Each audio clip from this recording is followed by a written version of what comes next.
Hey.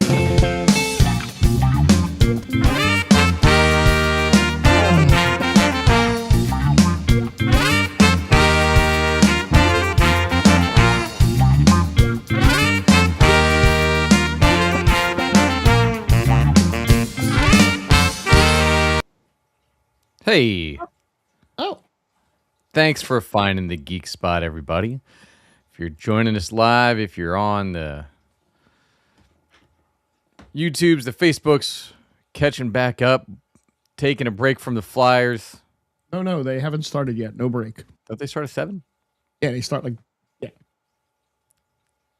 That's a break. You take a break up front. Yeah. That's what I'm saying. You know how it is. I know how. We often do that with this show where we take a break at the front of the show for like a week or two. And then, Sometimes. and then we get there. So Sometimes. Thanks for finding the Geek Spot. I'm Jack. That's Frank. That way. Ace, Charles, great to see you both in the chat. What's up, guys? Just in time for super awesome breaking news that I just saw. What's that? There's a video game that I love very much to play in my downtime where I like to just sit and relax and just power wash stuff. I've mentioned it many times. I get laughs. They just announced their latest collaboration in Power Wash Simulator 2. Oh. I get to clean the vehicles of Star Wars. Oh, well, that's exciting for you. Yeah, that's kind of cool. But yeah, that's it. My friend Joe, I don't think Pete might not be along. He's playing Valheim with a couple other people. Nice. And our friend Joe, because I posted it in that little Discord channel that they play Valheim in, and I never play Valheim. I get bored chopping trees, but yet I will sit there and I will power wash stuff. And my friend Joe was like, "What is that?" And I'm like, "It is the dumbest, most relaxing game in the world, where you just sit and you power wash stuff." Nice. So you're playing a video game where you're cleaning things. Yes. I have a house that you can power wash if you are feeling the need. I have a power washer. All you got to do is come do the work. See, the thing with that is I just use my hands. Right. That's how you hold a power washer with your hands. Right, but I don't have to actually move, just my fingers and stuff. And you can crap on the Phillies all you want. It's hockey playoffs. I don't give two F's about the Phillies right now. We're 28 games into the season. We're good. I had text going this morning. My sources are telling me I'm hearing. Your sources are Facebook and WIP. You're wrong. The Phillies are making a manager change today. They're interested in Alex Cora. This awful GM isn't going to make any kind of a change in this team as far as coaching, manager, until at least game 40. So we have a very long road of probably losing some more games. It's like 2 weeks. Yeah, but you heard it here first, folks. That's what he said. Heard it here first. Listen, I don't know if, again, not going down the sports rabbit hole too much, but I don't know if Cora makes sense here. I don't know anything about Cora as far as managing goes. But the manager doesn't hit, and the hitting coach is a scapegoat. Really, you need to fire the GM and start from there and let that new GM come in. Don Mattingly isn't going to be yes, this is a trust me bro source. Don Mattingly isn't going to be the bench, the coach or the manager. I'm sorry, the manager of the Phillies while his son is the general manager. That's not going to happen. That's a conflict of interest, I think. Is it? Does that really matter though? I don't know. I don't know. Don might know. Not a real thing anymore. No, Don might know better about. I don't know if there's ever been a GM, like a father-son GM deal. I don't know if that, off the top of my head, I don't know. But anyway, when I hear for Phillies news, because yes, they do suck right now. They're awful, tied for last. Can't argue. The Union are firmly in last, so Philly's doing great right now. Hey, this is what I said. Every year, and I'll round out the sports this way. Every single year for the last handful of years, the Flyers go on a 10-game losing streak right around Christmas time. Okay? The Flyers did not go on a 10-game losing streak this year. However, the Phillies have. And the Sixers are not a good team right now. The Phillies and the Sixers are doing bad, so the Flyers can do good right now, and that makes me happy. Okay. We got playoff hockey.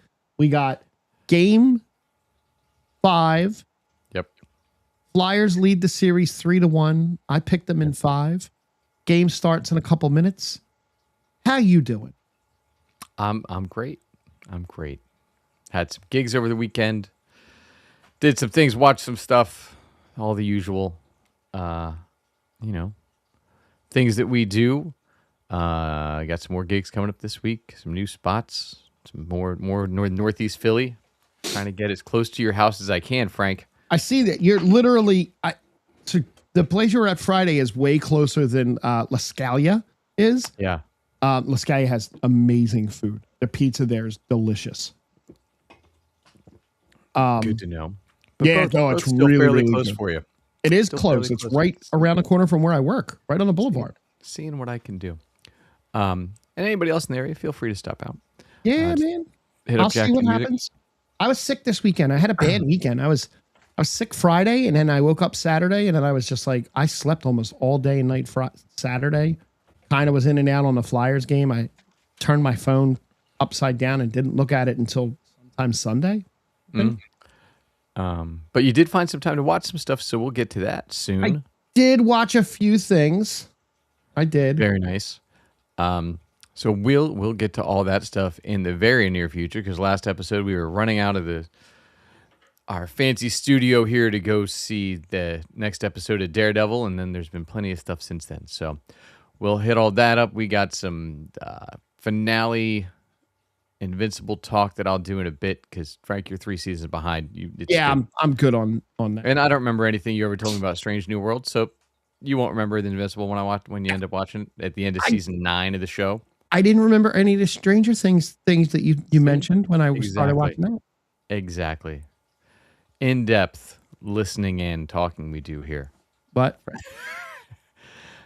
so before we get to all that stuff, though, I think we caught up on you were sick. I did some stuff, Yep. and then I think you have a list that do. It's been a minute since we got to a good list, so let's see how we do here. Good is subjective when these lists come out. This is the 15 greatest characters in American sitcoms. American sitcoms, not British. Okay. I Good. have not looked at this. I'm going to set the over-under on office characters at 3. And you said American, though, and The Office is technically a British show, so I feel like they should all be the American Office version. I'm going to set it at 3, and I'm going to play even money here. I'm not going. Okay. Charles, just before we hit the list, mentioned Strange New World, July 23rd. Yeah, I'm trying to catch up so I can get to season 4 in real time. I'm going to scratch that off my news list. All right.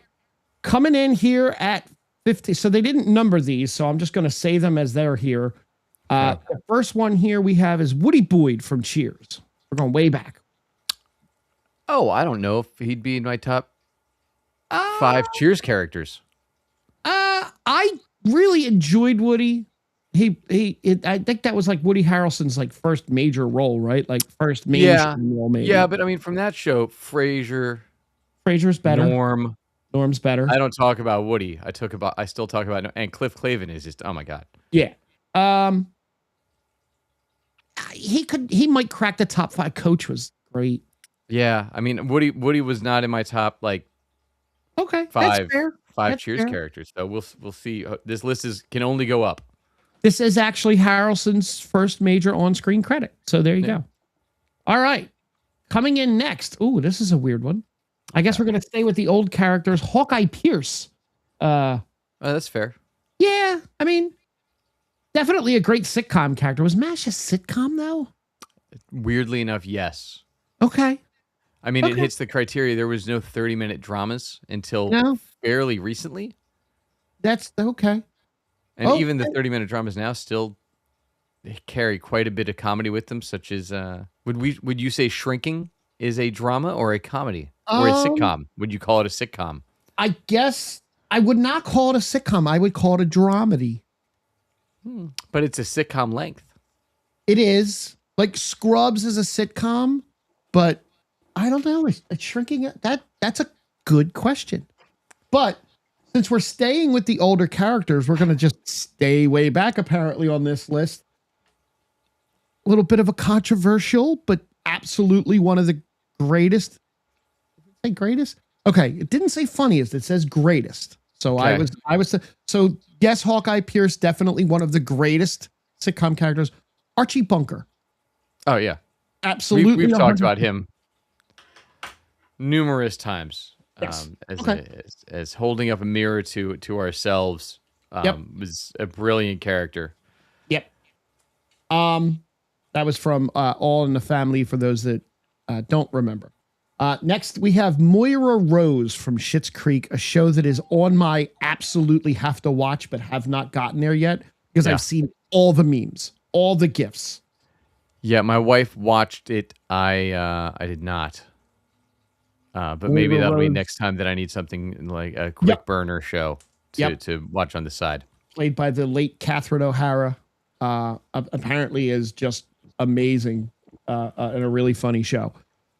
Next up, we have not Fraser Crane, but Niles Crane No. as one of the greatest American sitcom characters of all time. Niles is fine. Okay. I didn't love Niles, but he was fine. This list is just loves to stick with the old and honestly, so far it's not really wrong. Mary Richards from the Mary Tyler Moore Show is next. I mean, agreed, but weird that you would go leads on like that, Yeah. and then the backup, like the second or third lead on Frasier. Right. Well, we haven't gotten down so far. Now, Yeah. we do come up into the 2000s with our first hit from The Office and Michael Scott. So maybe these are only NBC shows. Seems like it, kind of. If you had to pick one character from The Office, would it be Michael Scott? No. Who you would pick? Dwight? Probably. I think Dwight is more iconic as a character, in my opinion, than Michael. I can't fault that as the one person out of the two of us that actually enjoyed the show. I mean, maybe Pam as the worst character ever. Tom, we finished the Office rewatch like a year ago, bud. Next We on did this paper after that. next on this wonderful list, Lucy Ricardo for I Love Lucy. This list better not be in order because agreed. It's not. It doesn't. Like, So it she doesn't was have them groundbreaking numbered. for so many reasons. Yeah, it doesn't have them numbered. It just has them listed. I agree. She's great.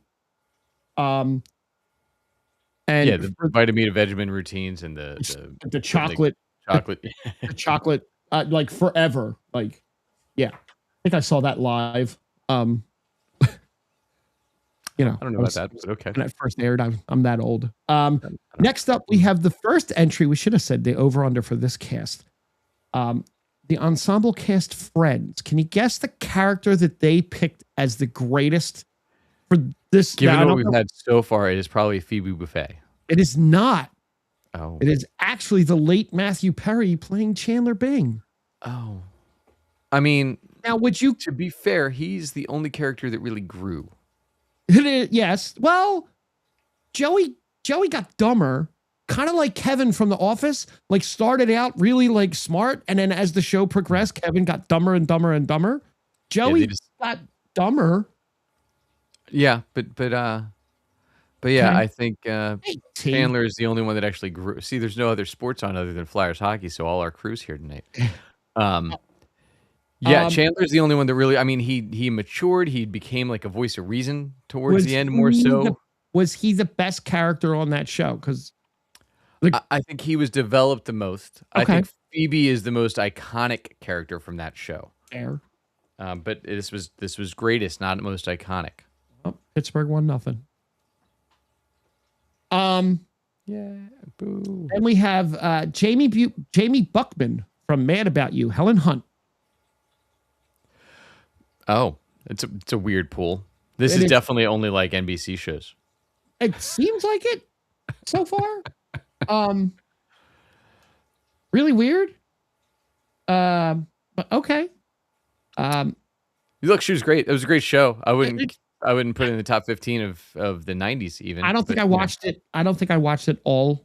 I don't think I watched every episode. I watched enough. They did a reboot for like a minute. Yeah, it didn't work. No. Then next on the list, we have Ron Swanson from Parks and Rec. 100%, absolutely. The only person, the only, I would list it, I would go Ron Swanson, Chris Pratt, Aubrey Plaza, in that order. Oh, no. I think Leslie. I think Leslie was great. In the but top I think 3.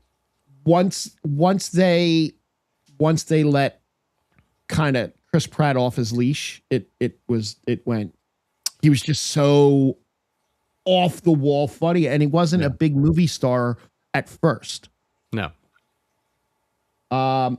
Let's see. Next we have Schmidt from New Girl. I did not watch it. Yeah. I mean, if you had to include New Girl, so that's a Fox show, so good for them. Okay, there we go. Yeah, I mean, he's good. Look, it was good enough that it got him The Neighborhood with Cedric. Huh? The Neighborhood. It's a sitcom. Oh, yeah. They just had some big finale. It was like their 10-year finale or something. Show was on for a long time. Okay. With the had part of the 2.5 Broke Girls. Gotcha. After him, we have Hal Wilkerson from Malcolm in the Middle. That's Bryan Cranston. Recently back for the new Malcolm in the Middle. Recently back. I liked that show. I didn't watch it a ton. Man, I never watched it. It was always on opposite something else, I think. It was in that Simpsons block. It was a Sunday night Fox show before it was moved by Animation Domination. I was at a bar every Sunday night for most of that run, and I did drink an incredible amount of alcohol at that bar. And then it was on all right, see, T loved New Girl. 3-time watch. All right. I watch New Girl regularly. Never watched New Girl.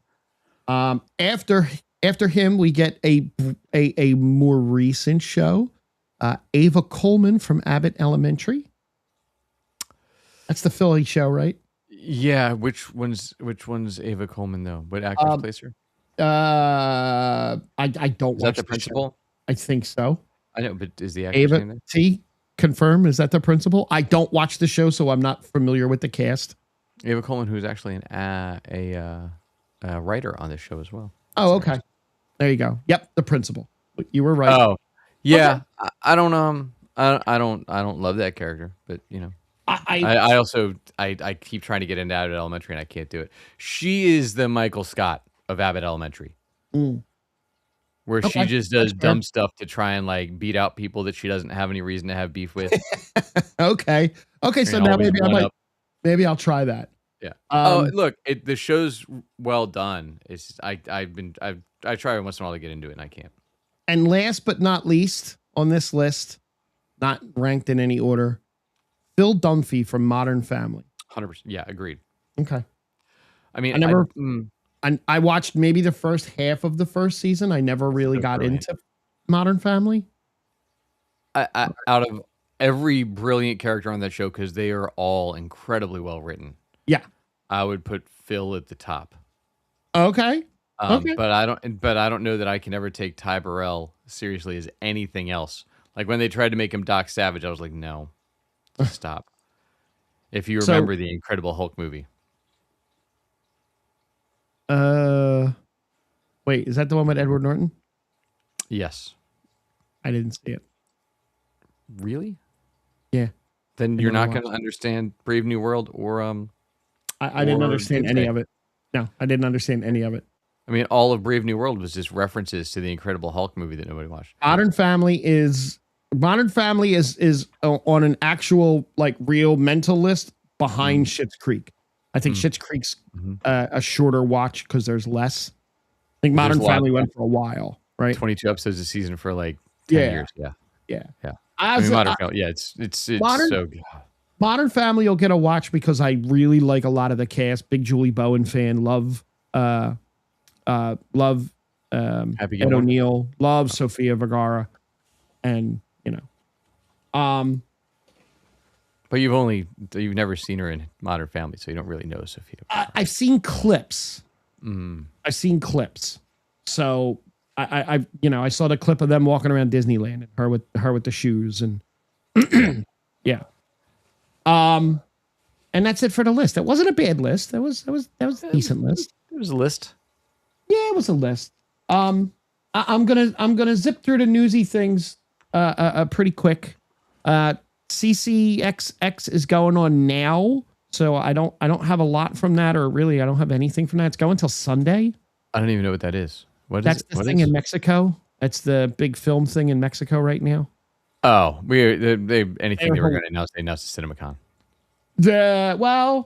Star Wars had a big panel today. Yeah. There. Is it about the Mandalorian and Grogu? Yeah, Pedro Pascal was crying. Yeah, nobody cares. Well, people care. No. Anyway, Miami Vice, the movie starring officially Michael B. Jordan and Austin Butler, directed by Top Gun Maverick director Joseph Kosinski, being filmed in IMAX, has been delayed, and the title has been changed to Miami Vice 85. Oh, I heard that part. But was it delayed? I thought it still has a slot next year. No. Is delayed from August 6th, 2027 to May 19th, 2028. Oh, definitely don't care about them. Right. Previously releasing on May 19th, 2028, The Mummy 4 with Brendan Fraser, Rachel Weisz, and the crew is being moved to October 15th, 2027. We're getting that sooner. Oh, see, I had heard that the Mummy 4 got delayed because there was No. We're coming forward. All right. And as I had mentioned, and I don't understand where this character would fit back in, but after suing Lucasfilm, former Star Wars actor Gina Carano is in talks to make a comeback to the franchise. I don't quite understand how she would fit in because the movie's already coming out. She's not in that. They're not doing any more of it on TV, so she won't be in that. I don't know where they kind of put her in the franchise at this point. Like, maybe depending on how our Maul discussion goes, maybe they will introduce her in animation in, let's say, Maul season 2. Maybe. Since I believe that is in the same timeline-ish that we are at. No, yes, it's not far off. No. Actually, this episode revealed that it is. Okay, so I am 2 back on Maul. We'll talk. Oh, yeah, no, never mind. Yeah, Maul is the Go ahead. Mandalorian is post the original trilogy. Correct. Maul is definitely pre the original trilogy. Correct. So Maul is not long after Order 66. She will not line up in that. So I don't know what new property they're going to launch. Maybe like T said, they'll do the Ranger spinoff, but even that. I mean, until the movie flops, and then they're going to cut that whole timeline. So maybe because the movie's definitely going to flop. Let me touch the smaller stuff real fast. Gen V was canceled. Strange Which is New fine. World. I don't know that they had anywhere left to go with the storyline there without really trying to force stuff. Well, with depending on how the boys ends, right? I know how the comics ends, but I don't know. We're so far from that's not even going to come close anymore. Gotcha. The comics we've been off the rails from the comics for a while now. Okay. And the latest episode shows us that's not even they're not going anywhere near that route. Gotcha. Because like Soldier Boy in the comics is like a bit character that's there for a one-time joke. And in this one he is like a focus of correct half of the season so far. Yeah. We got the House of the Dragon season 3 trailer. The House of the Dragon season 3 will premiere on June 21st. Yeah, that dropped this morning. Trailer looked fun. It does. It makes me concerned though that I think we're only doing 4 seasons of this show confirmed. I think they Correct. announced that, right? Correct. Um, I don't know how far we're going to move this story this season unless they only gave trailer stuff from the first like 2 episodes. Yeah. Because I there's don't. talks of there's talks of doing a movie in the near future where they're going to do Aegon the Conqueror, Yep. which I I was saw like, that. this series and this author and these writers that do these shows, other than writing the like 50-page Duncan egg into a 6-episode show, takes so long to move a plot point. It's pretty good. It does, but it takes like 3 episodes to move a plot point on these shows. So I can't imagine a movie where they try and actually get through I'm over this a author. story in 2 hours. I'm over him. I'm over him. I've said it before on this show. I've said it to people. Like, he could finish The Winds of Winter tomorrow. I'm not buying his book. Like, F him. I'm done with him. He's not going to. He's busy doing other stuff. He's busy writing the new Aegon the Conqueror movie. He is.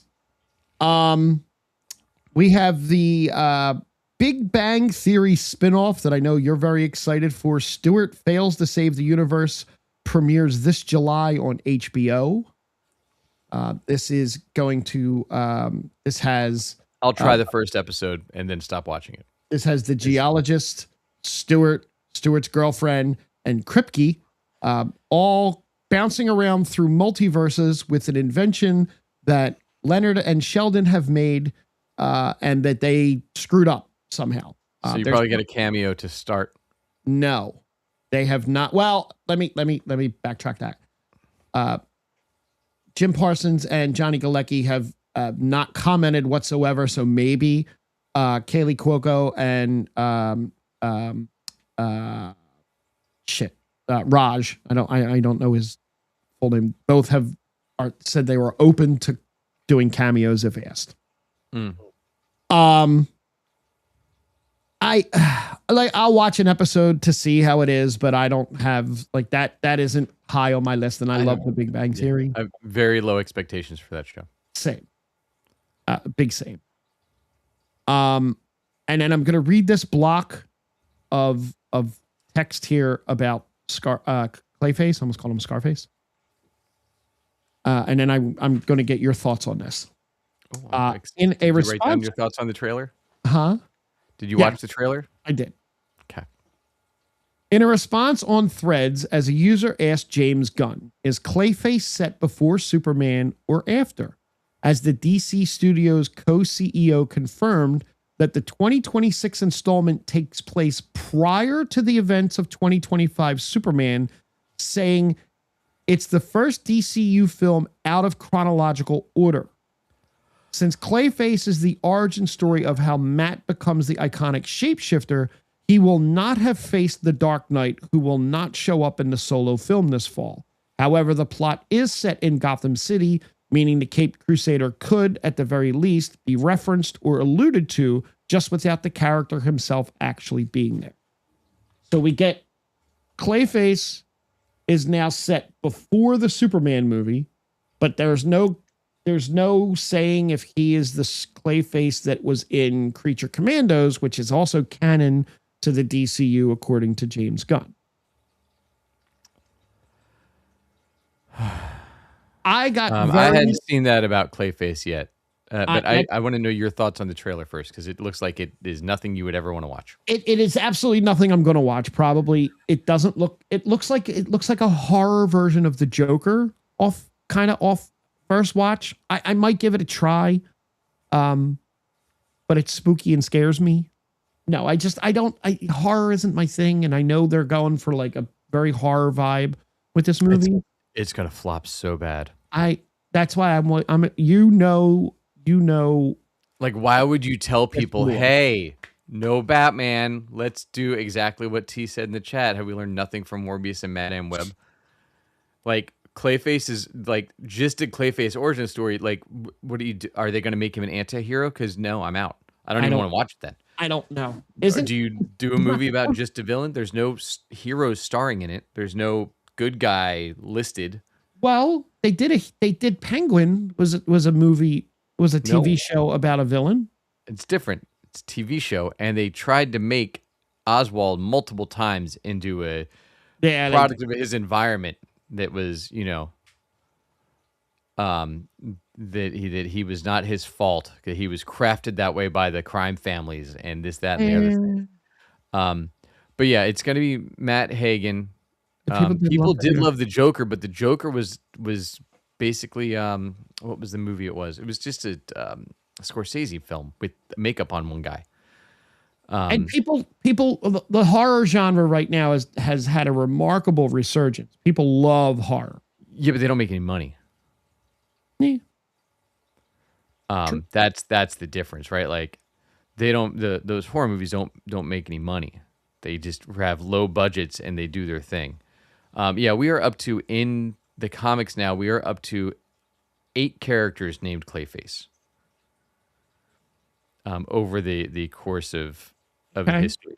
So yeah, I'm not excited about it. I watched the trailer. I said, well, that would look cool if it was a movie that wasn't trying to be set in DC as Clayface.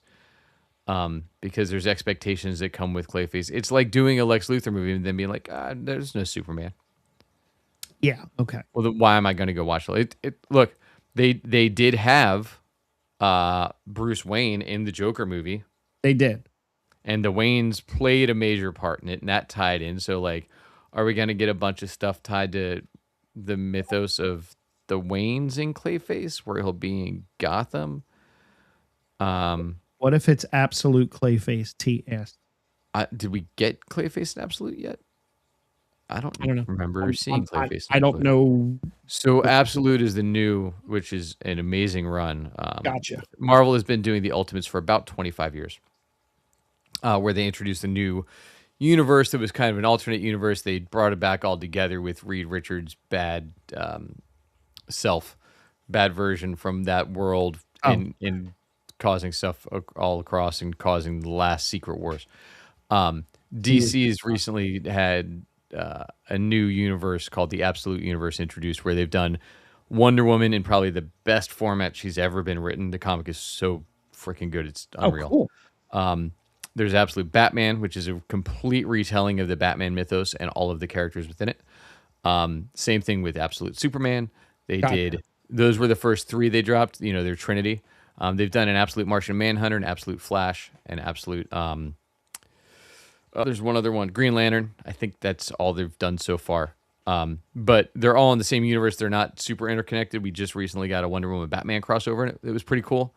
But yeah, if you dipped out of comics at some point because you're like, they're just telling the same stories over and over again, go check out these Absolute ones. They are amazing. Okay. Very well written. Even though I feel like Absolute Martian Manhunter might get pulled off the shelves shortly now after some news today. So we'll see what happens with that. Same actually with the Ultimates book for Marvel. So really, really fast, because I just saw this, and this is an interesting little video game thing here now. PlayStation 5 games purchased digitally after March 2026. After the March 2026 update of your PlayStation 5, any game you purchase digitally, you will need to connect to the internet once every 30 days to play that game offline, if it's offline playable. Otherwise, you will lose access to the game. I hate the fact that we are all digital on games, where you really just, you buy the game digitally, and then like, I don't have a disc to go play that game. If I'm in a hotel somewhere one day and I have my PlayStation with me, I throw it in there. I can't play the game without an internet connection. I hate that about video games right now, but that's another rant for another day. it sounds like you need to invest in a Switch. Yes, but I can't play certain games on the Switch that I can play on my Xbox. Understand. Yeah, I don't play as much as I used to, but it drives me nuts that one of the reasons I don't play as much as I used to is because if I want to go play a game, it's a 2-hour process to start a game. Even if you have a disc, you have to be online. That's because yep. Yeah, you have to download so much information from it to even start the game onto your for at least PlayStation is this way, onto the PlayStation hard drive. Right. So like I just can't pop a disc in and play. So download the information, sync all the updates. Yep. And then if I don't want to play that game again for a little while, I have to plan 2 hours before I want to play the Yep. game and To hope that update, there's not an update when I go back in. No, and to there's to almost move the always an files, update. Yep. to There's transfer the almost files from the external over to the new. And that's why I stopped playing. It's just too much work to be able to actually play a video game at this point. I've been all I've been playing is Hades 2, but that's not a road I'm going down. Charles asked earlier what we thought about the Coyote versus Acme movie actually coming out next year. I'm stoked. It I looks mean, I cool. won't go see it, but I didn't go see the last one either. But like, Yeah. I'll watch it at some point. Yeah, it's not going to be the Bugs Bunny from my childhood. Nothing ever will be the Bugs Bunny from my childhood, but we can't exactly have that. Well, I give it a get couple years. Oh, maybe. But that's it. That's all the little news stuff I have. We have all kinds of fun stuff went on. We did get some other trailers too. There was a longer Spider-Man Noir trailer. Oh, I haven't seen that yet. Oh, That's coming out soon. Yeah, but you get a lot more characters introduced in this. So you see more of the world that they're introducing in Ben Reilly's world that Nicolas Cage is playing, and a lot of the villains from the Spider-Man mythos that they're pulling into this still in that style. So there's no fancy costumes for anybody except for Spider-Man Noir. Right. But like they show Electro, and I think we get maybe a glimpse of Rhino and Scorpion and the bad guys and like all these things, but they're not the versions we're used to. It's, as we were just talking about, the Absolute Universe, right, where they twisted everything. This is going to be the same thing where they're reimagining all these characters in new settings. Gotcha. Which, look, I'm in for this. I wasn't in for Friendly Neighborhood Spider-Man, but I ended up buying in. But like, this is Nick Cage. I think we're doing too much, especially with Spider-Man, for all these different spin-offs and worlds. Like, there's so many different versions of the hero and the villains, and introducing the same characters in all these different platforms in totally different ways that I think it's going to be tough for the casual viewer to understand what the hell is going on. Yeah, why am I watching a black and white Spider-Man when I want to see Spider-Man fighting the Punisher in Well, not even that. Like, you get Jamie Foxx is your Electro. If you've watched Amazing Spider-Man or any of those, right? And then in Friendly Neighborhood, we did not get Electro yet. Okay. But I'm sure we will next season. It'll be a complete reimagining of the character, because that's what we've been doing. One thing I did see about Spider-Man Noir, it's just something that I caught that I was reading, is that the webbing is black. Even if you watch it in color, the webbing is going to be black. That's cool. Yeah. So we got a Jackass trailer. I didn't watch that. Because we're doing it again. But it's the last one, right? I would assume so. These guys are they're almost 60. Is somebody going to expire during this one? Because that's like the only thing left to do is expire. Well, they're all clean now, so it's just different. Now they know what they're doing. So that's why you watch, to see people that actually know that they're doing something that stupid do it, instead of being on whatever they were on when they filmed that series originally. And we met most of them back then, so we know they were on all sorts of the things. Yeah, Bam was a frequent. Steve-O was a hot mess. Bam was frequently out at King of Prussia when we played. It was Kildare's in King of Prussia. Him and CT were actually pretty good friends. I thought he was always in Westchester because he owned the Rat. He was in Westchester too, but it was Kildare's in King of Prussia. We played there a bunch, and he always showed up. And I think CT. I think the band played down in Atlantic City when he cut like his Lamborghini in half with like a big saw or something. But yeah. One of the Philly Music Awards, they hired the Jackass guys to come out. Oof. And they just tackled each other in the middle, and it was very awkward, and nobody thought it was funny. Because we were like, oh, it's a bar fight. No, it's just the guys from Jackass. Great. And we also got a... I don't know if anybody that watches the show has been up on your AMC properties, but Interview with the Vampire had its first 2 seasons, which were both amazing. Oh. And now we're getting The Vampire Lestat is coming out as a series. Season 3 of Interview with the Vampire is going to be that. They keep trying to expand this Anne Rice universe because they bought all of the rights to her universe over at AMC. And they keep doing like a season and then be like, oh shit, nobody watched it. And then they cancel it. And they do that with, I think, House of Witches and something else. They started Book of Witches. They keep starting all these different series and being like, oh, well, nobody watched that. So, all right, we got to figure out something different. But they also don't advertise anymore. AMC is not great at advertising when things come out at this point, unless it's just to the people that watch AMC Plus every day. I have not seen anything other than Capaldi's. Charles in the chat asking any Doctor Who news. I haven't seen anything where they're landing yet, other than Peter Capaldi's recently hit the news because he kind of lit the Doctor Who fandom up for attacking Jodie Whittaker and Ncuti Gatwa in the way that they did, based on he's like, look, when I was a kid, it was just the thing on the TV in the corner of the room that you kind of watch. He's like, it's a little bit much now how we're psychoanalyzing everything and every character and everybody that does, like, just let them do their spit take. And if you don't like it, wait a couple years and there'll be somebody else.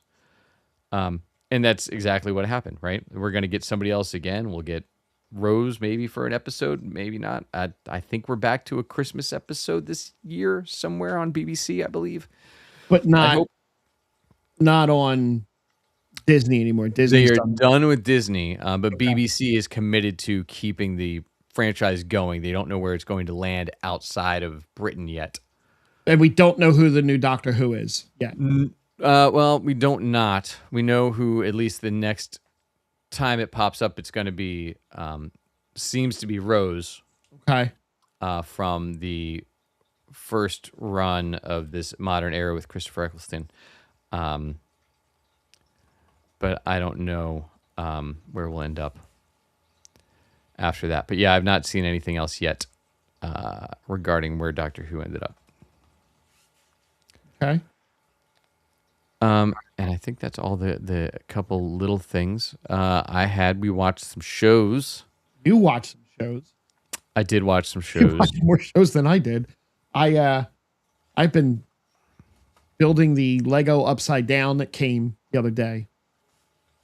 Well, everybody needs the Lego Upside Down. Of course you need the Lego Upside Down. I'm just trying to grab the name of the While Billy Piper. That's what I was trying to remember. Billy Piper. And while I was walking through Target, they had the Creel house. So I was like, oh, well, I'll have to put you in the cart. What did you watch? We can do what I watched last. Okay. I caught up to the current Maul. That'll be a fun conversation. Like today's Mauls? No. You're caught up through last week. Last week. Okay. I think it's 7, 8 dropped today, right? Yes. Yeah. So no, I didn't see them, and I'm halfway through this episode of The Boys, and I tapped out. Okay. Well, I'll hit a couple things real quick then. So as I said last week, Monarch's on its tail end of this season, but it's doing just crazy timey-wimey, spending so much money an episode with the CG. I mean, you get Godzilla, you get Titan X, and you get King Kong like in every episode right now. It's wild how much money they're spending on this show. Wow. Is that Apple? Yes. Oh, that's why. But I don't know what the next movie is, because we haven't really had a movie in between to like utilize all this stuff they're doing. Like they're back on Skull Island now. They found stuff that was left in the movie. Like they went to the graveyard that was in the Kong Skull Island movie and referenced, because John Goodman's character in that is played by somebody different on the series when he was younger. So they keep pulling into that, which is really interesting. I don't know if they cast great as well as they did with the Wyatt and Kurt Russell thing. They definitely did not do that with John Goodman and the guy that plays the younger John Goodman. But that's all right. So Monarch's just about done, but it's doing really big fun stuff at this point. And I wasn't sure halfway through the season if they were going to get there, but they've turned it back around. Rooster, I think, has 2 episodes left. I know you're behind on there. That one I will catch up. Yes. But everybody go watch Rooster. If you're not watching Rooster, it's great. Rooster's great. As somebody that's not a big Steve Carell fan, I can say he's fantastic in it. The whole cast is great. The Office ruined him for you for a little while. Yeah. I mean, look, I loved him in The Patient and a couple other things, but and Phil Dunster's great. The whole cast is fantastic. Like, yeah. I can't, without spoilers, I can't talk about the current storylines, but it's so funny what's going on with him and who he's dating and students and all these crazy tie-ins that they're doing with everything. It's fun. Those two, Invincible. So we had the finale last week, and I know many of the people that are here sitting in the chat and hanging out with us this evening are Invincible fans. For this, and like I said, I know you're not going to get to this for another like 4 years, so we're good. So there's so many episodes are huge, gory, blood and guts and battles and this, and that's kind of what the show's known for. Right. It strips all that back in this episode, which was the finale for the season. Okay. And did had those moments still, but they were more of a psychological impact on Mark and his imagination, thinking what's going to happen when the Viltrumites come to the planet and everything. And the way that and I didn't read the comics yet. I probably will end up getting the graphic novels soon. But the way that they turned it back around and made it like a submissive and truce finale versus that'll play off far down the road. But the way that they took everything and didn't do the big stuff they did, where Mark had to make a compromise to save the planet, and you get some stuff with him and Adam Eve, and when he left, which was multiple episodes ago, like 4 or 5 episodes ago, you saw that she was pregnant and she made decisions while he was gone, and there's no baby, and they have her where she's like after that my body changed, and like she's gotten bigger, and it's just he's like cool. It's twisting every superhero has to be, perfect looking and this, that, and the other thing, and changing that dynamic too, which they did in the comics as well. But just it's really great writing. And Kirkman, made some announcements. He's like, we're not even halfway through the books yet. So he has a plan for 9 seasons of the show. Yeah, I thought it was 7 to 9, as long as I'm making it for him, look, right? I hope Amazon keeps putting them out, because it's insanely well done, and it would be. Can still catch up. Yeah, that's why I'm not worried about it. You won't catch up for another like 4 seasons. I mean, they're only 8 episodes. But they are. It's incredibly well done. And if you haven't binged that show, go watch Invincible. If animation and that kind of stuff is your cup of tea, if not, it's okay. It's actually one of the shows that I consistently see online that has consistently positive things said about it. Whereas a lot of shows you'll see like there's negative things constantly coming out. This show, everything is always so positive, like how well done it is. The story's great. People love it. Yeah, it's got a lot of flack lately for the animation, is where people are, because they can't nitpick the storytelling, so they're trying to find other things to nitpick. They're like, the animation's not as good as this still shot that somebody hand drew for hours to do that one little cell. It's like, no, they're cranking them out one a year, man. Like it's 9 hours of animation, because every episode's at least an hour. Right. And they have been consistent. I hope they keep going at that speed. I don't know if they'll be able to, because 1 to 2 had a long break, but they were doing 2, 3, and 4 all at the same time, I think. So I don't know if they'll be able to keep at that pace. I hope they can, and I hope they've figured out the animation in a way that they can do it that fast now. But we'll see what happens. Yeah. And then we got Daredevil, The Boys. Hacks real quick. 3 episodes in. This final season's great. So if you're not watching Hacks on HBO, go watch Hacks. Gene Smart and Hannah Einbinder are still brilliant to watch. They're so good. Well, since you were talking about animation, yeah, let's talk about animation. Let's talk about another animated show. You want to hit up little Darth Maul, huh? Well, I kind of feel the same way you feel, in that I don't care about any of the characters in this show. Like, I haven't been drawn in to where I care about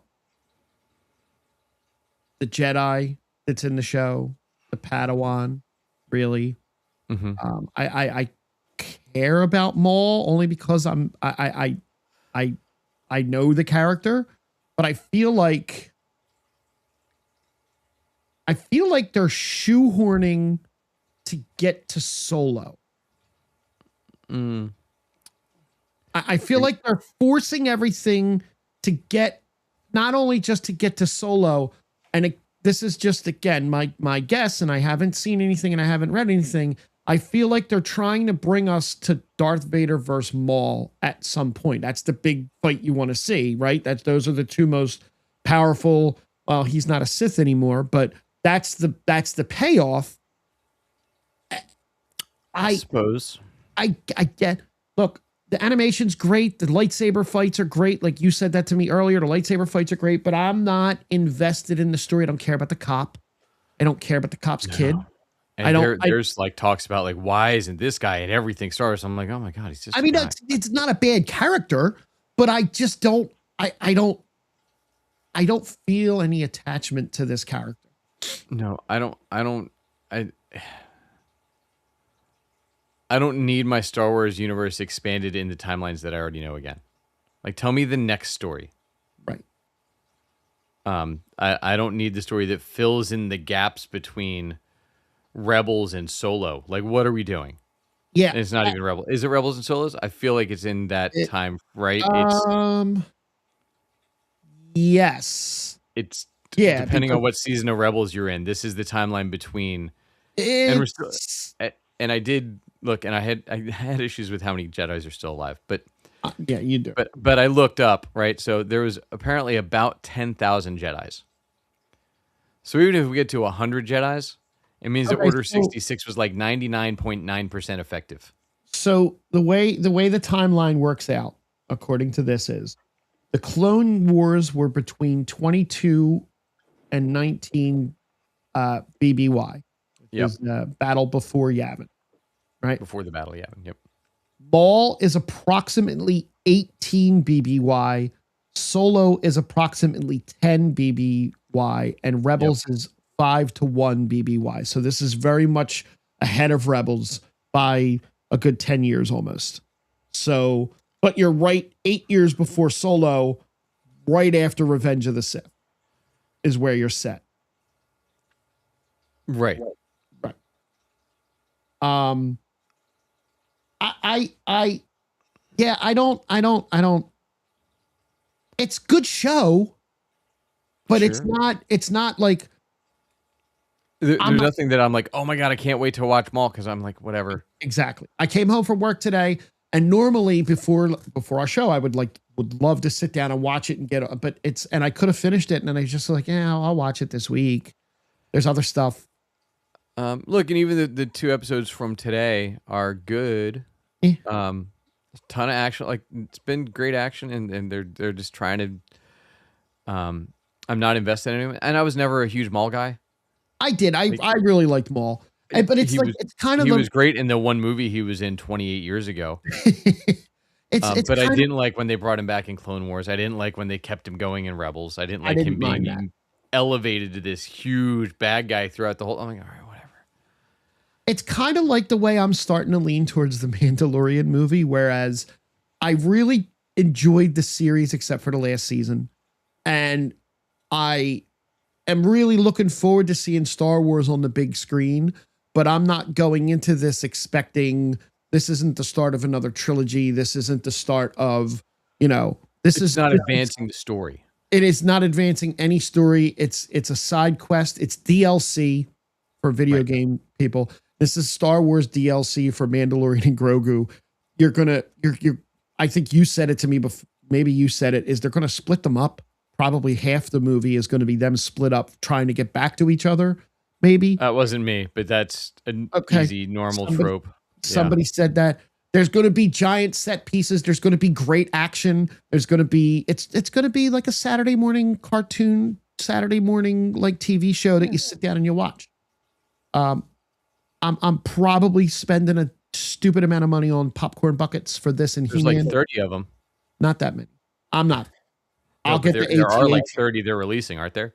I'll get the AT-AT and probably I'll get Castle Grayskull as a popcorn bucket. Like, people need an extra room to fit all these popcorn buckets from this one movie. Like me with Legos. Yeah. So Maul's it's fun. It's fun. So I've been reading the Mistborn books as we talked about, right? So Yes. there's 8 total that have been released. There's 3 in the original trilogy. There's 4 in the Wax and Wane series of it. There's going to be another series at some point that he's working through. I'm just about done the Wax and Wane stuff. But in between books 3 and 4 of the Wax and Wane series, they dropped a secret history Mistborn that he wrote. That's like a little novella Yeah. that fits in some of the gaps between them. And it was so hard for me to get started on that because I'm like, I don't really care about the in between. But I was like, but I'm gonna be a completionist with it because Sure. his writing's great. Mhm. And I'm about, I don't know, a quarter of the way into the last book that he's written so far. But it paid off and it advanced the story and did some cool stuff with it. But like, You're light years ahead of me, but it looks we'll like see if it pulls back in. he's aiming for script completion by this summer. He aims to have the Mistborn script done. Yeah, now that I've read more of it, I don't know what series I would rather see. I think that the second part of the universe is a better movie. What, the Stormlight? No, the Wax and Wane. Oh, so Mistborn has okay, its own okay. stuff in it, right? So there's going to be 3 trilogies of Mistborn. Right. The first trilogy is like your setup and building Gotcha. your rules out. The second one is set in like the late 1800s to do a modern comparison. So the old one's like Game of Thrones, and then it moves into like more your steampunkish era. And then there will be one that's set in the future, will be the third trilogy. So it's like covering the whole history of this world. But the Wax and Wane stuff is, I think, much better for movies. Okay. And has way cooler, like better characters, better from that standpoint. The first ones feels like a Game of Thrones where you do like 3 seasons. Right. And you have, because there's so much story to take in. Like these are more like fun, knock 'em out reads where like you could be like, this could be a great movie. So I don't know if he said, I haven't dug into it. I don't want spoilers, so I've been trying to finish the books before I go read any of this stuff on it. Gotcha. And then I'll start the Stormlight arc probably in like a couple weeks. I have to get back to reading. Reading is something I used to love doing, and I did it all the time, and I just have fallen off the whole reading train. I have to see if my Kindle still works. Oh no, I need paper. I need the book, but I can't sit and work with a book in front of me, but I can sit and work with a Kindle in front of me and make it look like I'm working. Sure. Nobody at work watches this. I'm good. Mm-hmm. Good. So that brings us to the boys. Yeah. So you just started this episode. Look, there's some stuff there's some crazy biblical stuff that the fact that this was filmed like a year plus ago and lines up almost to when we were getting Jesus Doctor pictures is wild. Yeah. Like enough said about that. And the whole this episode, a lot of this, which you probably started to see and you'll get to more of, is setting up Vault Rising. Yep. And doing a lot of stuff with you get the original Superman, which is cool, and Tim Daly from the animated series. And you get some Starlight backstory, which I don't know that you needed. But there's some good stuff in this episode. It's the most filler of episodes, which is annoying for an 8-episode season. That there is an episode that still feels like filler. Because there's no reason in a final season of a show to have an episode that feels like filler. No reason at all. Yeah. And then, so Daredevil. Oh, what a great episode. I thought this was a great episode. I thought the ending of it, and I saw people online were like, really, really, spoilers if you have not seen the last episode of Daredevil. People online, and again, I love reading stuff online because people online are just idiots. Why would he go and try and talk his way out of this and try and make a deal with him? And it was just, he's trying to keep his humanity, right? Like, I love the Jessica Jones, and I absolutely love when a superhero loses their superpowers because of something realistic. Like, I had a baby and it changed my body chemistry, and the power comes and goes sometimes. I love that. I think that kind of grounds the hero, right? That kind of grounds them a little bit. It's weird. Well, but I don't think you watched season 3, right? No. Because in season 3 of the show, we did the same thing, Oh, but okay. not because of the baby, because Oh, of her still not being over the purple man. gotcha. So Gotcha. like, it's weird they brought back the same trope I got you. for a different reason. But yeah, I thought this episode was great. We get to see Daniel and BB at Daniel's mom's house, which is a little weird. Those two still don't have never made sense to me to begin with. Like even Yeah. hanging out doesn't make sense. Yeah. But maybe it's because I'm old. I don't know. We're closing in on whatever they're going to do with Heather Glenn. There's been a bunch of leaks from season 3 already. They're doing a horrible job at Yeah. not closing sets for that before we get to, or maybe these are with, zoom lenses that see 50 miles away. I don't know. Who knows? Possible. But a lot of that, I mean, we got to make some moves before we get to Spider-Man, because I guess there's, Peter gets the key to the city, and New York's still one city. There's not a mayor of this part of New York and that part of New York. It's one big mayor.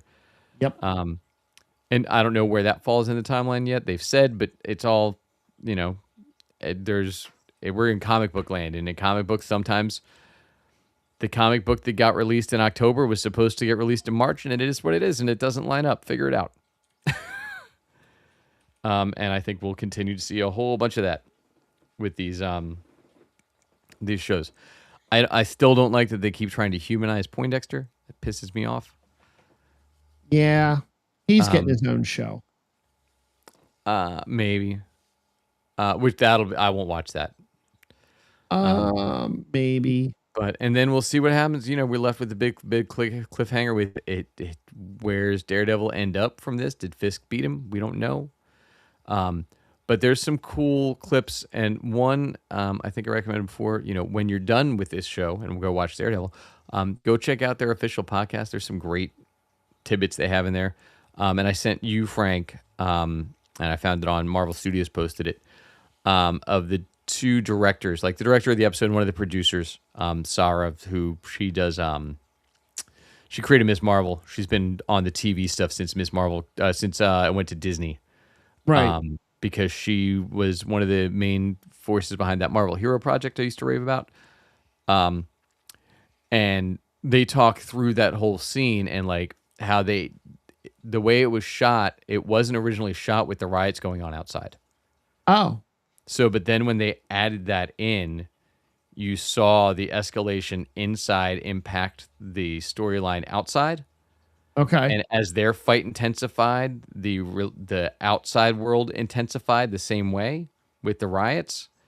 And so, like, as the Daredevil and Kingpin went from a conversation into Daredevil trying to dodge into them going back and forth with each other, the same thing happened with the riot outside, where it went from like they were protesting to all of a sudden the main AVT Powell realized that the kid's the one that sold him out and shot him, and then blames it on them, and then all of a sudden the AVTF starts digging in on the protesters, which is the same point that the fight escalates with Wilson and Matt.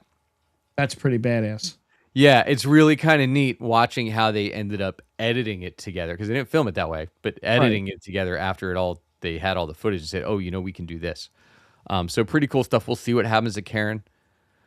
We'll see if we get any other surprise cameos. Not this season, but well, who knows, right? That's true. We'll see if we get any more explanation of who Mr. Charles is. Because I think he might come in and blow everything up for everybody, because he's already back in the governor's ears now. Yep. And maybe we'll find out where he's from, who he's from, because I've heard he did sign on for multiple projects. Oh, really? I like him. I like Matthew Hilliard. And it sounds like he is hiring some of them, because Jessica Jones said he's approached a lot of us Some There's of us said no, not all of us did. there was one thing I did read that probably a spoiler, but Luke Cage is off doing something for him. Yeah, well, she says that for the Right. most part. She says Right. Luke's away. I missed the line where she says Luke's away, but she says it in the episode. And then she makes the point of not all of us said no to him, Right. like all within the same sentence or two. So I think a lot of that spoilers inferred Gotcha. from those lines on the show, Yeah. that's the deal with Luke. Um, but I'd also I don't think we'll get to know what it is because again, if you read comic books, they just all of a sudden this character that they left off here, it's a different writer now. They're over here. Deal with Yep. it. Yep. I think we're going to get that with all the Defenders, which is a little frustrating as you try and advertise shared universes. But we did the same thing with Matt, where we just cut to like 5 years later, and hey, well, he was in She-Hulk. Well, was he? When? Yeah, Who that knows? doesn't really count. It's all good.